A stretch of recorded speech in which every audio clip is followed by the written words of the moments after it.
겨울은 추워야 마시고 여름은 더워야 마시라고 하는데 더워도 너무 더운 날이 계속되고 있습니다. 이럴 때일수록 밝은 마음 또 감사하는 마음 잊지 않기 위해서 노력하셔야 할 것 같습니다. 행복하고 건강한 여름 보내시기를 축원합니다. 올해는 코로나19가 시작된 지 한 2년 정도 만에 통합 예배를 드리게 된 것 같습니다. 오늘 또 감사한 것은 한국을 떠나 해외에서 생활하시던 집사님들 또 장로님 가정이 또 잠깐 고향을 방문하셔서 함께 예배하게 되었습니다. 호주에서는 최준호 집사님, 김은정 집사님, 또 아들 최준세, 또 미국에서는 강희정 장로님, 전현희 집사님, 또 딸 하민, 다민이가 함께 하게 됐습니다. 잠깐 일어서 주실래요? 잠깐 일어서 주세요. 예, 우리 박수로 감사합니다. 항상 주양교회를 기억해 주셔서 감사하고요. 비록 우리가 몸은 떨어져 있지만 우리 그리스도 안에서 한 몸됨을 기억하시고 늘 기도하는 줄 압니다. 그리고 신앙 여정을 그렇게 아름답게 향해 나갔으면 좋겠습니다. 오늘 이 시간에는 지난주에 이어서 사도행전 16장을 계속해서 보도록 하겠습니다. 이 바울과 실라는 점치는 귀신 들린 여종을 회복시킨 일로 인해 손실을 입었다라고 생각하는 주인들에게 붙잡혀서 관리들에게 끌려갑니다. 이해는 안 되죠. 돈벌이하는 수단이 없어졌으니 마음은 불편했겠지만 또 한편 생각해 보면은 이 점치는 귀신 들린 이 여종 때문에 많은 그 수입을 입었잖아요. 오히려 여종이 이제 제 정신이 들어서 온전하게 됐으니까 여종에게 축하하고 또 여종을 낫게 해준 바울과 실라에 대하여 좀 감사를 표하는 것이 마땅한데 문제는 감사는 고사하고 그들을 붙잡아 고소합니다. 이게 세상이 그런 것 같습니다. 예전도 그랬던 것처럼 지금도 그런 것 같아요. 사람의 어떤 고통이나 그 사람의 인생에 대해서는 별로 관심이 없다가도 어떤 이런 일이 내게 손해가 된다고 생각하면 난리법석을 떠는 것이 옛날도 그런 것 같아요. 지금도 그런데요. 세상이 그런 것 같습니다. 세상은 그렇더라도 이제 교회는 달라야 하죠. 그래서 교회만이라도 사람들의 고통에 대해서 귀와 또 눈을 집중하고 그들을 온전케 하는 일을 우리가 담당하고 또 함께 기뻐할 수 있는 그런 교회가 되어야 할 것 같습니다. 사실 이 일을 위해서 예수님은 이 땅에 오셨고요. 교회를 세웠고 우리들을 먼저 믿게 하셨다라는 겁니다. 이런 우리 주양교회와 성도님 되시기를 바랍니다. 그러니까 이 속을 가지고 세상을 바라봐서는 안 된다라는 거죠. 사람과의 그런 관계를 바라봐서는 안 된다라는 거죠. 그래서 그 사람의 행복이 정말 나의 행복이 될 수 있도록. 그래서 신앙이 별거 없어요. 힘든 사람들을 향해서는 함께 아파해 주면 되는 거거든요. 또 기뻐하는 사람들과 함께 기뻐해 주는 것이 신앙이지 딴 게 아닙니다. 신앙은 어떻게 보면 생각해 보면 신앙생활이라는 것이 또 하나님 믿고 살아간다라는 것이 단순할 수가 있어요. 우는 자들과 함께 울고요. 기뻐하는 자들과 함께 기뻐해 주는 것이 하나님을 믿는 겁니다. 아무튼 결국 이 일로 바울과 실라는 많은 매질을 당하고 착고에 매여서 감옥에 갇힙니다. 많은 매질로 인해서 만신창이가 된 몸과 발에 착고가 채워진 채 바울과 실라는 그런 상황 가운데 하나님 앞에 기도하고 찬양을 합니다. 제가 바울의 입장이라면은 하나님께 원망을 했을 거예요. 왜냐하면은 바울과 실라가 당한 그 고난은 자신들의 어떤 잘못으로 인한 고난이 아닙니다. 오히려 주님의 명령에 순종함으로 인해서 맞이한 그 애매하게 받는 고난이었다라는 겁니다. 지난주에 말씀드렸던 것처럼 바울과 실라는 지나치기를 원했거든요. 그냥 그 점치는 귀신 들린 여종의 떠듦에 대해서 그걸 무시하고 자기 길을 가고자 했는데 하나님이 감동하셔서 괜히 그 여종의 삶 가운데 관여해서 이런 어려움을 당한 겁니다. 그러니까 이건 누구 책임이에요? 하나님 책임이에요. 어떻게 보면 하나님 앞에 원망할 만한데, 근데 이제 바울과 실라는 오히려 원망하는 기도보다는 어떤 다른 기도를 했던 것으로 보입니다. 과연 이 상황에서 바울과 실라는 하나님께 어떤 기도를 했을까? 이 억울하고 고통스러운 상황을 하루속히 좀 해결해 달라고 기도했을까? 뭐 충분히 그럴 수가 있잖아요. 저 억울하게 잡혔으니까 이 감옥에서 빨리 풀어 주십시오. 뭐 이렇게 기도할 수가 있죠. 근데 오늘 본문 이야기를 자세히 살펴보면은 그런 기도는 하지 않았던 것으로 보입니다. 왜냐하면은 그 뒤에 기도와 찬송이 끝난 뒤에 갑자기 지진이 일어나고 옥토가 흔들리면서 감옥 문이 열려요. 그리고 착고가 풀어집니다. 그 지금 억울한 상황 가운데에서 풀어낼 수 있는 좋은 기회를 그들이 만나게 된 거예요. 만일 그들이 기도할 때 하나님 빨리 풀어주세요. 저 억울해요 라고 했단다라면은 도망쳤을 거예요. 아, 하나님이 내 기도를 응답하셨구나 라고 생각하고 도망쳤을 텐데 이런 기도는 하지 않았던 것으로 보여요. 그래서 도망치지 않아요. 그렇다면 그가 어떤 기도를 했을까? 그것은 하나님 일에 동참함으로 인해서 고난받음에 대하여 하나님 앞에 감사하며 기도했을 가능성이 아주 높습니다. 우리 사도행전 5장 말씀을 잠깐 보도록 하겠습니다. 사도행전 5장 40절 41절 말씀입니다. 이 사도행전 5장에서도 예수님의 제자들이 억울하게 매질을 당하고 나오거든요. 풀려나는데요. 이들이 이런 고백을 합니다. 40절 41절입니다. 책짓질하며 예수의 이름으로 말하는 것을 금하고 놓으니 사도들은 그 이름을 위하여 능욕받는 일에 합당한 자로 여기심을 기뻐하면서 공의 앞을 떠나니라 라고 기록하고 있습니다. 그러니까 오히려 예수님 때문에 억울한 매질을 당했거든요. 그럼에도 불구하고 그들이 기뻐하면서 공의 앞을 떠납니다. 그들의 마음속에 어떤 마음을 가졌다고요? 그 이름을 위하여 능욕받는 일에 합당한 자로 여기심. 그러니까 내가 예수를 믿는다는 것 때문에 이렇게 고난당하는구나 라는 것 때문에 기뻐했다라는 거죠. 그러니까 아마 바울과 실라도 그런 기도를 하지 않았을까라는 생각을 하게 되어집니다. 내가 예수님 때문에 이 고난을 당하는구나. 내가 정말 예수 믿는 사람이구나라는 이런 어떤 확신, 그죠? 이런 이 확신을 가지면서 하나님 앞에 기도하고 감사하고 찬양했던 것으로 보입니다. 그래서 오히려 하나님이 하시는 그 일에 대해서 기대했던 것 같아요. 앞으로 하나님께서 어떻게 우리들을 사용하셔서 하나님의 그 구원의 일을 행하실지에 대해서 기대하면서 찬양하지 않았을까. 그래서 그 당시 바울과 실라가 지금의 찬송가가 있었단다라면은 오늘 앞에서 우리 찬송했지만 425장을 찬송하지 않았을까라는 그런 생각을 갖게 되어집니다. 우리 425장 우리 함께 찬양하도록 하겠습니다. 3절입니다. 주님의 뜻을 이루소서. 온전히 나를 주장하사 주님과 함께 동행함은 만민이 알게 하옵소서. 아마 이런 찬양을 하지 않았을까. 몸은 아프고 완전히 만시창기가 되어졌지만 주님의 일에 자기가 동참했다라는 그런 기쁨, 그 고난 가운데 참여했다라는 그 기쁨 가운데 이런 찬양을 하지 않았을까라는 그런 생각을 갖게 되어집니다. 우리들도 우리 인생 가운데 애매하게 고난당하는 일들이 있습니다. 나는 잘못이 없는데 단지 신앙의 양심을 따라서 살았을 뿐인데 이로 인하여 어떤 피해를 당하고 고통을 당할 수가 있다라는 겁니다. 이것은 경건하게 살아가고자 하는 성도들이 만나는 당연한 일입니다. 그것이야말로 내가 신앙인이라는 그런 표징이에요. 표징.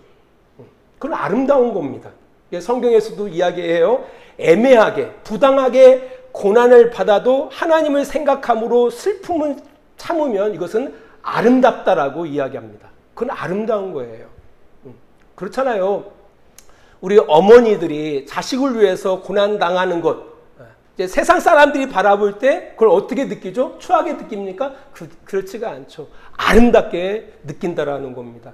저도 여기에 저희 어머니 계시지만 참 많이 헌신하셨거든요.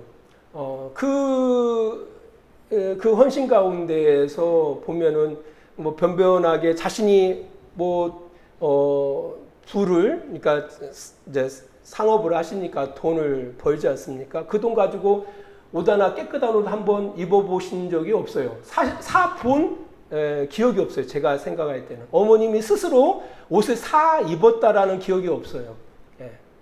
그렇게 자식들을 향해서 헌신하셨거든요. 그 당시에 같이 이제 그런 상업을 하시는 분들 보면은요, 봄이 되어지면은 뭐 봄철 꽃 구경도 가고요, 가을철 단풍 구경도 하시고요, 다 그렇게 살았어요. 근데 그럼에도 불구하고 오직 어머니는 우리 자식들을 위해서 그냥 뭐 놀러 가는 게 어디 있습니까? 그냥 새벽부터 나가셔가지고 저녁 때까지 그 장사하시는 거죠.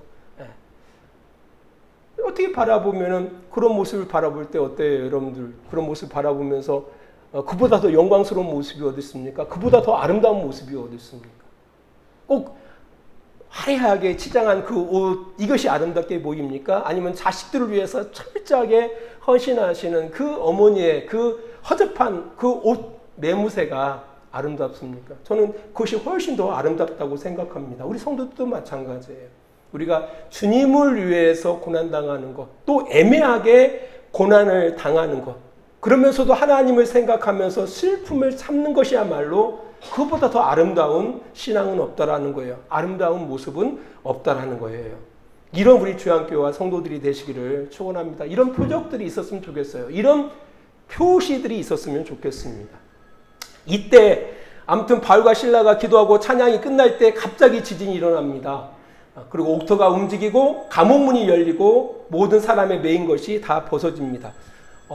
자다가 깬 간수는 감옥문이 열린 것을 보고 제술이 도망친 줄 알고 칼을 빼 자결하려고 할 때에 바울의 큰 소리가 들리죠. 우리가 여기 있으니 몸을 상하지 말라라는 소리를 듣게 되어집니다.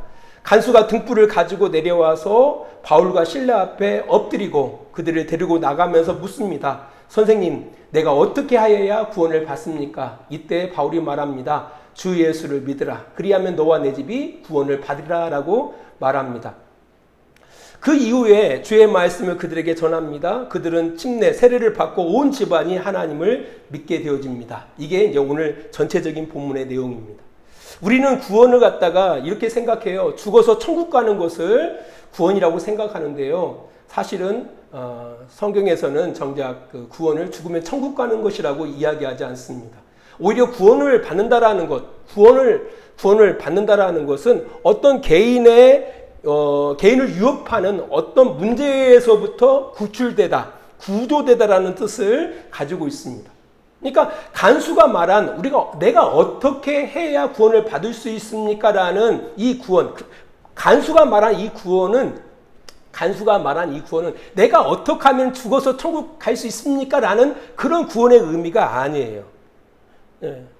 빌립보 간수가 바울에게 질문한 내가 무엇을 해야 구원을 받을 수 있습니까? 라고 할 때 이 구원이라는 것은 지금 빌립보 간수가 처한 그 상황을 어떻게 하면 모면할 수가 있습니까? 어떻게 하면 이 상황을 극복할 수 있습니까? 라는 그런 질문이었다라는 거예요.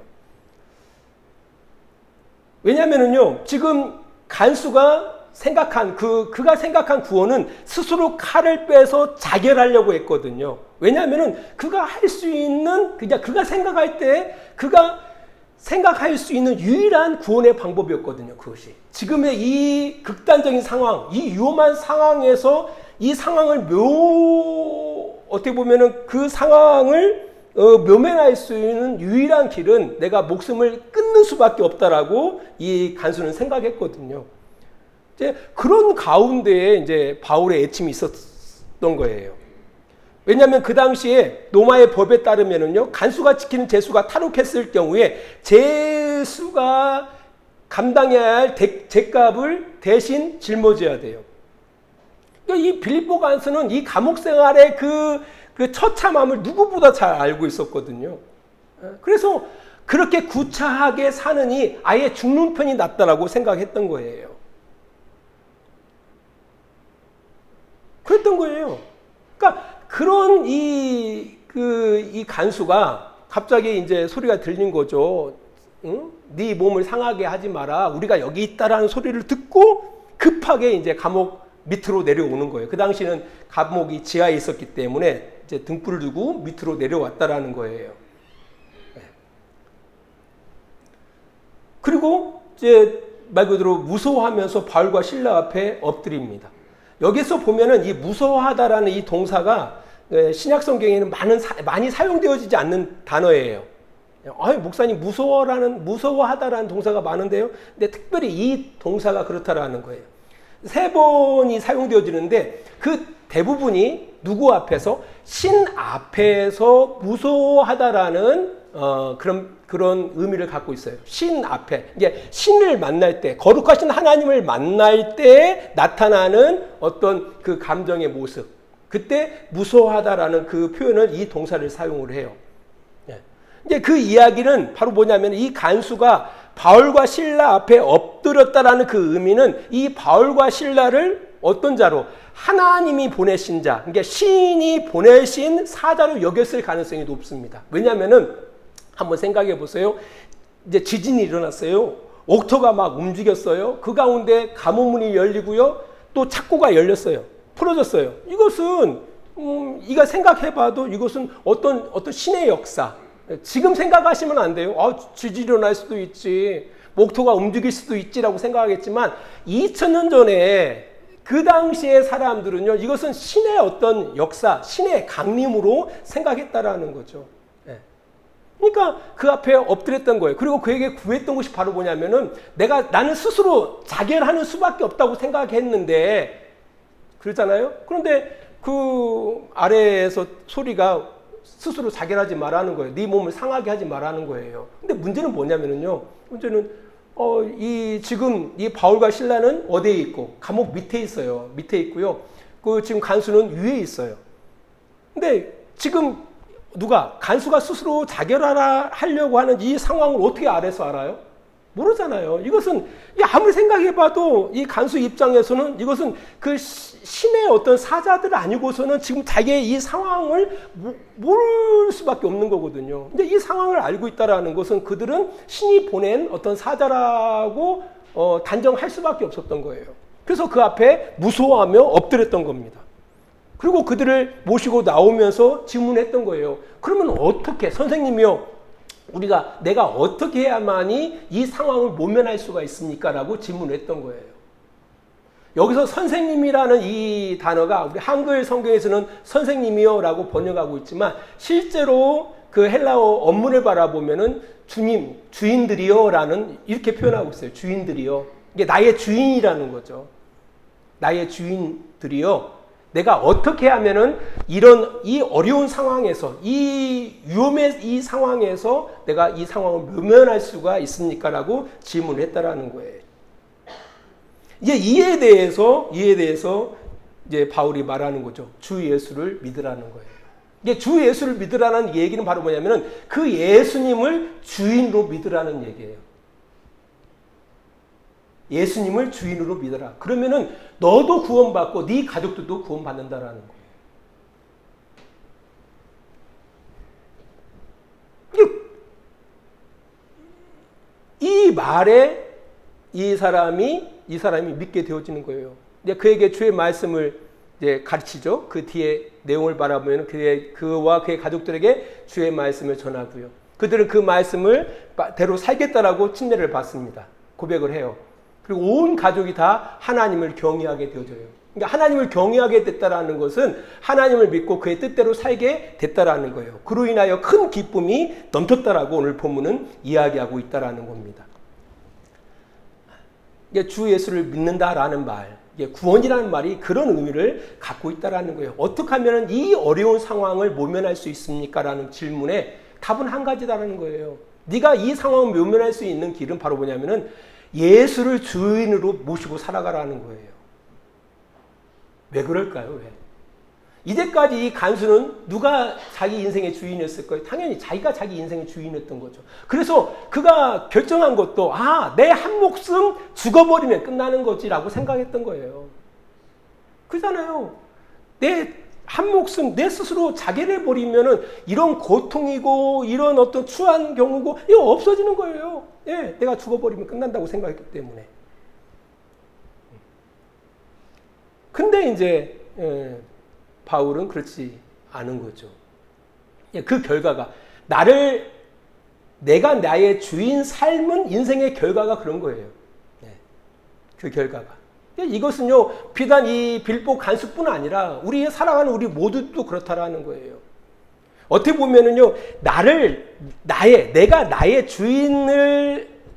주인이라는 생각을 가지고 살아가는 한 결국 우리가 도달하는 그 목표 지점은 여기에요. 스스로 자결하는 수밖에 없어요. 이거 간단해요. 여러분 병원 가보시면 알아요. 제 아내가 지금 호스피스 안화병동으로 다시 이제 들어갔는데요. 호스피스 안화병동 가운데 어떤 환자들은 그런데요. 제발 좀 죽여달라고. 왜? 고통이 너무 심하니까 이 고통을 극복할 수 있는 방법은 뭐예요? 구원할 수 있는 길은 빨리 죽는 거거든요. 간단해요. 나는 더 오래 살고 싶은데 여러분 아파 보세요. 그 아픔이 내가 감당할 수 없는 그런 아픔이 오면은요, 죽여달라고 해요. 죽여달라고 해요. 왜? 죽는 것이 사는 것보다 행복하니까. 죽여달라고 한다는 거예요.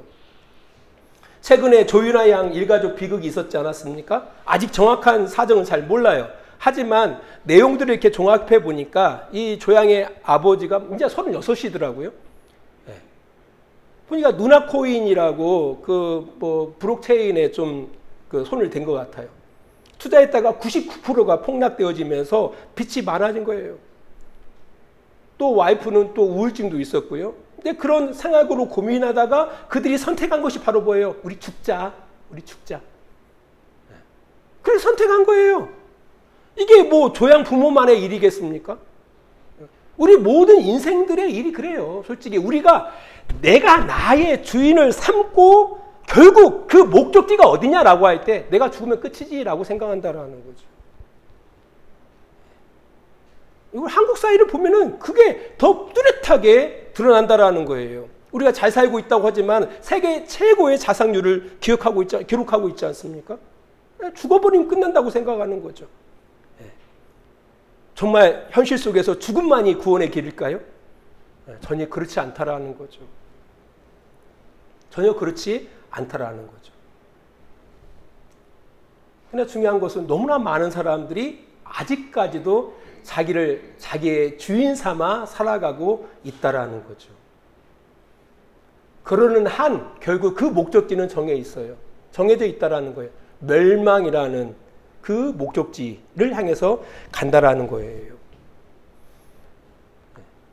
그것을 타결할 수 있는, 그것을 모면할 수 있는, 그것을 극복할 수 있는 유일한 길은 우리의 인생을 누구에게로? 주님께로 내놓는 거예요. 주님을 나의 주인 삼고 살아가는 수밖에 없다라는 거예요. 이 대비가 이제 주님을 주인으로 모시고 살아가는 것과 나를 주인으로 모시고 살아가는 삶의 극명한 대비가 오늘 본문에 나와 있어요. 이 감옥은 유업 가운데서 뭐예요? 스스로 자결하려고 하죠. 하지만 바울과 실라는 자유할 수 있음에도 불구하고 뭐 하죠? 오히려 감옥에 있어요. 자유할 수 있는데 왜 나가지 않았을까요? 왜 도망가지? 왜 그랬을까요? 나의 행복을 위해서 타인의 불행을 어떻게 해요? 불행을 기뻐하지 않았던 거예요. 나 하나 살자고 내가 도망가면 누가 죽어요? 간수가 죽잖아요. 그 사람들 다 법에 대해서 잘 알고 있어요. 나 하나 살자고 다른 사람을 죽여요? 그럴 수 없는 거죠. 뭐 때문에? 신앙의 양심 때문에. 주님이 그걸 기뻐하실까요? 주님이 기뻐하지 않죠. 너 하나 행복하겠다고 다른 무고한 사람을 죽여? 그래서는 안 되지. 이게 내가 나의 주인이냐 아니면 내가 하나님이 나의 주인이냐라는 그런 극명한 차이의 모습이에요. 이게 이제 우리의 신앙의 양심인 거죠. 우리는 그런 사고방식을 가지고 인생을 살아가는 자들이죠. 나의 행복을 위해서 누군가를 불행케 하는 인생을 안 살아가는 거죠. 오히려 내가 좀 불행하더라도 좀 남이 행복했으면 좋겠어요. 이게 기독교적인 마인드예요. 그잖아요. 이 간수는 어떻게 결정해야 돼요? 솔직히 스스로 자결해요? 좀 죽었다고 생각해 보십시다. 자살해버렸어요. 그러면 그의 아내와 그의 자식들은 어떻게 되겠습니까? 나 하나 죽으면 끝나? 근데 그 죽음으로 인해서 그 아내의 그 절망, 그 고통은 그걸 어떻게 해요? 또 아버지를 한순간에 잃어버린 그 자식들의 고통은 어떻게 해요? 죽음으로 끝나는 일이 아니다라는 거예요. 이게 죽고 싶어도 죽을 수 없는 거예요. 이게 나는 진짜 죽으면 돼. 하지만 죽고 싶어도 죽을 수가 없는 거예요. 왜요? 내 아내가 있고 내 자식들이 있기 때문에. 내 주변에 사람들이 있기 때문에 그렇게 할 수가 없는 거죠. 그게 결국은 내가 나의 주인이 아닌 거죠. 이제 그렇게 살아가야 한다라는 거예요. 그것만이 구원의 길이라는 거예요. 이게 내가 나의 주인으로 우리 인생을 살아가는 한 결코 그 불행에서 구원받을 수가 없다라는 거예요. 그럼 어떻게 할 때? 우리 하나님께서 나의 주인 되어주실 때, 내가 주님을 주인으로 고백하고 살아갈 때만이 우리가 진정 구원에 합당한 삶을 살아갈 수가 있다라는 겁니다. 말씀의 결론을 맺겠는데요. 우리가 사는 이 세상 너무나 많은 사람들이 이 절망 속에서 신음하고 있고요. 아직까지는 아니지만 그 절망의 목적지를 향해서 달려가고 있는 사람들이 너무 많다라는 겁니다. 그래서 모든 사람들에게 뭐가 필요해요? 구원이 필요한 겁니다. 어떤 구원이요? 어떤 구원? 어떤 구원? 분명히 뭐로 오죠? 그 절망의 상황은 오거든요. 어떤 절망? 나를 나의 주인 삼았을 때 그들이 결국 맞이할 그 절망의 상황은 뭐 지금 왔느냐, 앞으로 올 것이냐의 차이는, 시간적인 차이는 있겠지만 반드시 온다라는 거예요. 그런 상황에서 구원받을 수 있는 유일한 길은 주님을 여러분의 주인으로 삼고 살아가는 수밖에 없다라는 겁니다. 이건 모든 인생에게 다 적용되어지는 겁니다. 사실 이 복음을 우리는 먼저 받은 자로서 그렇게 살아가는 거고요. 또 이 복음을 증거해야 할 그런 책임을 우리가 가지고 살아가고 있는 겁니다. 아무튼 여러분은 여러분의 주인입니까? 아니면 주님이 여러분의 주인이십니까? 여러분이 정말 구원받은 그런 성도의 삶을 살아가고 있단다라면은 아마 이건 이제 그 여러분의 주인 되어짐이 누구인지에 대해서 분명하게 세워야 할 것입니다.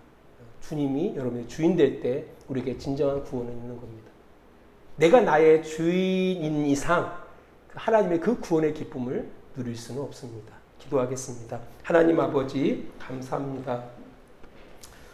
우리 인생 가운데 우리는 수없이 많은 어려움들 가운데 직면해 있고 그런 어려움들을 만날 수가 있습니다. 그때마다 우리가 절망하고 아우성 치는 것은 내가 뭔가 이 문제를 해결할 수 있다라는 거에 대한 그 절망감을 느꼈을 때 아우성을 칠 수밖에 없습니다.